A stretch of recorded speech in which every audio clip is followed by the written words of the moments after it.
यो कसैको रक्सी खाएर कसैको जाँड खाएर हालिएको भोट होइन, कसैले 2 पैसा दिन्छ भनेर नोटको पिठो खल्तीमा कोचेर हालिएको भोट होइन। आफैले पसिना बगाएर गएर, आफैले पानी खाएर, आफैले खाजा खाएर, आफ्नो इमानका साथ छाती ठोकेर हालेको भोट हो। इमानको भोट हो, इमानको बिउ हो। यो बिउलाई 84 सम्म लहलाउने बनाउँछौँ हामी।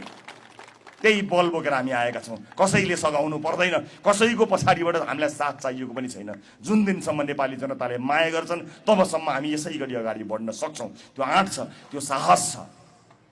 हामीले धेरै ठुलो कुरा केही पनि मागेका होइनौँ।